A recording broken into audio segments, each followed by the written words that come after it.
Sim, pessoal, finalmente eu consegui a minha primeira televisão de tecnologia OLED e no vídeo de hoje eu vou contar para vocês qual foi o modelo que eu escolhi, o que eu estou achando dela e também vou falar sobre um problema que infelizmente eu já tive com ela. Mas antes eu gostaria de compartilhar com vocês o motivo do porquê só agora em 2026 eu peguei uma TV de tecnologia OLED, pois para quem não sabe, apesar de eu testar várias televisões top de linha aqui no canal, a minha TV principal lá em casa não era nem OLED e nem mini LED. E eu acredito que provavelmente esse é o caso de muitos de vocês que estão nos acompanhando, então por isso eu acho que é legal rapidamente aqui compartilhar os motivos do porquê só agora eu decidi pegar uma TV OLED.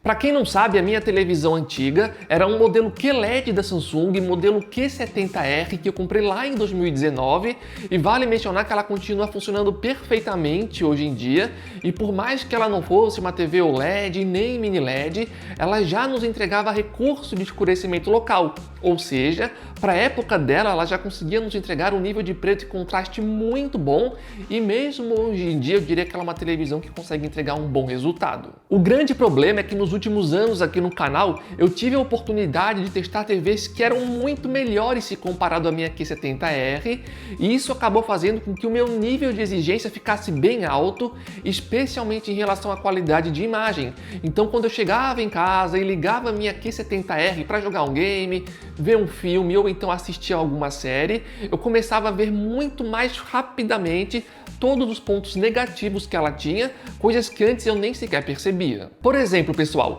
no final do ano passado eu comecei a jogar no PlayStation 5 um jogo online chamado Ark Raiders, que é um jogo que possui mapas que são extremamente escuros, e jogando na minha antiga QLED Q70R, tinha momentos que a imagem ficava extremamente acinzentada e às vezes eu nem sequer conseguia enxergar direito o que estava acontecendo na tela.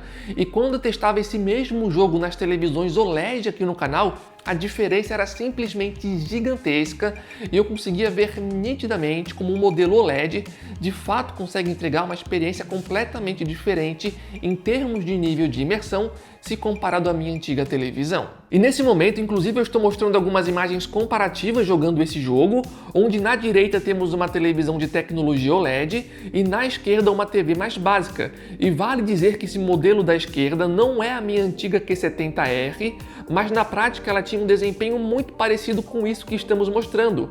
E como vocês podem visualizar, a diferença é realmente gigantesca a favor da tecnologia OLED, especialmente nessas cenas mais escuras. Ou seja, por mais que a minha antiga Q70R nos entregasse recurso de escurecimento local, às vezes não era o suficiente nem sequer para chegar perto de um modelo OLED, e isso estava impactando bastante a minha imersão e até mesmo o meu desempenho dentro dos games. E além disso, também existiam outras características que já estavam me incomodando na minha antiga TV, como por exemplo o ângulo de visão. E eu sei que essa é uma característica que às vezes muitas pessoas subestimam, porque muitos falam, eu vou assistir a televisão 100% de frente, então isso não vai ser um problema para mim. Só que isso não é necessariamente verdade. Mesmo que você assista a televisão bem de frente para ela, a depender do caso, o ângulo de visão pode sim impactar na sua experiência, mesmo assistindo de frente. E eu tenho um exemplo perfeito para mostrar isso agora para vocês. Alguns dias atrás aqui no canal eu estava testando o modelo P7L da TCL, que tem um ângulo de visão abaixo da média, e eu notei que em algumas imagens, especialmente em conteúdos em HDR, mesmo vendo de frente, a imagem não ficava 100% como deveria. Nessa imagem que estamos mostrando agora, tentem perceber como no centro da tela nós temos uma imagem mais limpa, se comparado aos cantos laterais, que tem uma aparência mais esfumaçada. E isso está acontecendo justamente por conta da qualidade do ângulo de visão, que é abaixo da média. E vale dizer que a minha antiga Q70R até entregava um ângulo de visão superior se comparado a esse modelo da TCL, só que mesmo assim não era o suficiente para mim, porque às vezes eu nem sequer ficava 100% de frente para a TV. E além de tudo isso que eu falei até agora, uma outra coisa que me incomodava na minha antiga TV era a qualidade da uniformidade das cores, que para quem não lembra é a capacidade que a televisão tem de reproduzir de forma uniforme um mesmo padrão de cor por uma área muito grande da tela ao mesmo tempo. E essa é uma característica que antigamente eu nem sequer sabia que existia, mas atualmente eu dou muita importância importância para isso, pois eu sinto que pode impactar bastante na nossa experiência. E para vocês terem uma referência disso, agora eu estou mostrando uma imagem de uma televisão da Philips que entrega uma uniformidade das cores abaixo da média. E percebam que a sensação que a gente tem é quase como se a tela estivesse suja ou manchada, algo que realmente pode prejudicar bastante a qualidade de imagem, a depender do que a gente está assistindo ou jogando. E vale dizer que a minha Q70R não era tão ruim nessa característica como essa televisão da Philips que a gente está mostrando, mas mesmo assim ficava bem longe de entregar o resultado que uma televisão OLED geralmente entrega na questão da uniformidade das cores. E uma última característica que vale a pena mencionar sobre o meu modelo antigo é que, apesar dela me entregar uma taxa de atualização de 120 Hz, ela não tinha HDMI 2.1, ou seja, ela não conseguia rodar um jogo a 4K mantendo os 120 FPS ao mesmo tempo. E na época que eu comprei, isso não era tão relevante para mim, porque eu estava no PlayStation 4 e o Play 4 quase não tinha jogos que passavam dos 60 Hz. Só que agora, como a gente já tem o PlayStation 5 no mercado, eu sinto que sim, esse é um ponto importante que a minha televisão não conseguia me entregar, que no caso era o 4K aos 120 FPS ao mesmo tempo. Então, por conta de todas essas coisas que eu acabei de mencionar, eu senti que já estava na hora de escolher uma TV nova. Mas nesse momento eu imagino que vocês já devam estar curiosos para saber qual foi a TV que eu escolhi, então vamos lá. Eu escolhi a TV OLED S90C da Samsung, modelo esse que foi lançado no ano de 2023. E o motivo do porquê eu escolhi ela foi o seguinte: a gente comprou ela em 2023, eu testei, fizemos vídeos aqui no canal e eu gostei bastante da qualidade geral dela. No entanto, depois que a gente fez os testes, ela ficou basicamente 2 anos largada aqui no canal e como eu vi que ela estava parada, simplesmente eu decidi pegar ela e levei para casa e atualmente ela é a minha televisão principal. Mas como eu comentei lá no início do vídeo, infelizmente eu já tive um problema com esse modelo OLED. E vale mencionar que esse problema não tem relação com a qualidade de imagem. Nesse sentido, a televisão está mandando super bem e eu estou gostando muito do resultado visual que ela está me entregando. O problema que eu tive foi o seguinte: apesar de eu estar gravando esse vídeo aqui na metade do ano de 2026, eu peguei a televisão no início do ano. E logo ali nas primeiras 2 semanas, a TV estava funcionando perfeitamente, sem nenhum tipo de problema. Até que de repente a televisão decidiu atualizar, ou seja, a Samsung mandou uma atualização. E logo após a atualização, foi quando o problema apareceu. E esse problema está relacionado à conexão com a internet. Logo após a atualização, a minha televisão simplesmente não consegue mais se conectar no Wi-Fi lá de casa. Ou seja, eu não consigo acessar mais nenhum aplicativo, seja o YouTube, Netflix, HBO ou qualquer outra coisa. Eu não consigo fazer mais nada na televisão que tenha que conectar na internet via Wi-Fi. E é interessante comentar que eu formatei a televisão, mas não adiantou. Também entrei em contato com o suporte da Samsung, eles pediram lá para eu mexer em algumas configurações, mas infelizmente também não adiantou de nada, então eu estou há basicamente 6 meses sem conseguir utilizar a internet na TV. E eu gostaria de comentar que no meu caso particular, esse não é um problema muito grave, porque quando eu quero acessar um aplicativo, eu faço diretamente pelo PlayStation 5, mas querendo ou não, isso é uma coisa muito chata, afinal de contas a televisão estava funcionando perfeitamente e no primeiro segundo após a atualização foi quando esse problema apareceu. E vale comentar que nos campos de comentários dos nossos vídeos eu já li diversas vezes comentários muito parecidos, que a televisão estava funcionando perfeitamente e foi só fazer alguma atualização que algum problema apareceu. E esse é um ponto importante porque atualmente eu vejo que algumas marcas estão prometendo aí: a gente atualiza a sua televisão por 4, 5, 6, 7 anos seguidos, garantimos atualização para vocês. No entanto, não adianta de nada eles garantirem a atualização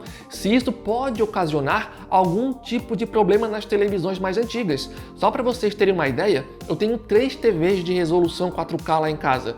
As 2 mais antigas que não receberam atualização continuam funcionando perfeitamente, e essa mais recente, de 2023, sofreu problema após uma atualização. Mas de qualquer forma, se você está pensando em comprar uma televisão nova e quer uma imersão acima da média, sim, sem dúvidas nenhuma eu recomendo uma televisão de tecnologia OLED. Não precisa ser necessariamente da Samsung, Samsung, pode ser de outras marcas, como por exemplo o LG, ou quem sabe alguma nova que pode aparecer no Brasil esse ano. E até vale comentar que depois que eu peguei o modelo OLED e levei lá para casa, eu tive até mais vontade de jogar videogame, de ver filmes e séries, porque realmente a experiência é completamente diferente se comparado à minha antiga Q70R. E sobre os pontos negativos de escolher um modelo OLED, eu diria que vem duas coisas na minha cabeça. A primeira é em relação ao preço, afinal de contas essas são TVs muito mais caras, especialmente nas unidades acima de 65 polegadas. Nesse caso em particular, a diferença de preço entre uma OLED e uma mini LED é bem grande. De qualquer forma, se vocês realmente querem uma televisão OLED e querem o máximo de desconto possível, aqui vai uma super dica para vocês, que é a mesma dica que a gente aqui no canal também utiliza para comprar a maioria das nossas TVs. E a dica é a seguinte: aqui embaixo no campo da descrição e no campo de comentários fixado, a gente vai estar colocando o link oficial do nosso grupo do WhatsApp. E diariamente lá a gente coloca a oferta de vários produtos, especialmente de TVs. Então sempre que aparece uma televisão com de fato uma boa oferta em uma loja confiável, estamos sempre avisando a vocês e é completamente de graça para entrar e participar, então aguardamos vocês lá. E o segundo problema seria relacionado ao medo que as pessoas ainda têm de problemas de burn-in em TVs de tecnologia OLED. E nesse caso eu tenho que ser sincero com vocês, apesar das marcas já terem melhorado e evoluído bastante nesse sentido, fazendo com que as televisões aguentem mais tempo, vou colocar dessa forma, testes mais rigorosos ainda mostram que é um problema que pode acontecer, então é um aviso que tenho que deixar aqui. Mas de qualquer forma também é interessante lembrar que nenhuma TV do mercado é imune a problemas. Então mesmo que você compre uma TV de outra tecnologia, pode ser que você venha enfrentar algum problema diferente. E eu também gostaria de destacar que a minha intenção aqui não é tentar convencer vocês de comprar uma TV de tecnologia OLED, até porque atualmente no mercado a gente tem outras escolhas interessantes, como por exemplo as TVs de tecnologia mini LED, que nos últimos anos já evoluíram bastante. Inclusive eu estou bem curioso para testar os novos modelos desse ano de 2026, especialmente as TVs da TCL, que prometem uma evolução bastante grande se comparado às versões anteriores. E se por acaso vocês querem economizar ainda mais dinheiro e não conseguem pegar ali necessariamente uma TV OLED ou mini LED, sim, vocês podem comprar TVs mais básicas, mas nesse caso em particular, eu diria que é interessante dar uma pesquisada redobrada, porque entre as televisões mais baratas, a qualidade pode variar bastante entre diferentes marcas, diferentes unidades, então sempre vale a pena dar uma conferida. E antes de encerrar o vídeo, eu gostaria de mencionar só mais um detalhe sobre a OLED S90C que eu escolhi, porque como eu falei, em termos de qualidade de imagem, ela é muito boa. No entanto, se eu usasse a televisão no modo de imagem padrão, ela entrega um resultado que particularmente não me agrada. Ou seja, a televisão só conseguiu realmente me agradar de fato quando eu mexi nas configurações de imagem. E para vocês terem uma ideia dessa questão, agora estamos mostrando algumas imagens comparativas do antes e do depois, onde na esquerda a televisão está na configuração de imagem padrão do modo gamer e na direita nós temos ela logo após as minhas alterações. E percebam que após as minhas mudanças, a imagem ficou com um aspecto muito mais natural e realista, algo que pessoalmente me agrada bastante, bem diferente da imagem da esquerda, onde as cores às vezes eram tão saturadas que pareciam cores radioativas. Mas enfim pessoal, então esse foi o vídeo, espero que vocês tenham gostado e se gostaram não esqueçam de dar o gostei aqui embaixo, o apoio de vocês é super fundamental para a continuação do nosso canal e também aproveitem, olhem aqui embaixo, vejam se estão inscritos e inscritas por aqui para não perderem os próximos vídeos, pois esse ano com certeza vai ter muito conteúdo legal aqui no canal. Então esse foi o vídeo, valeu, falou e até a próxima!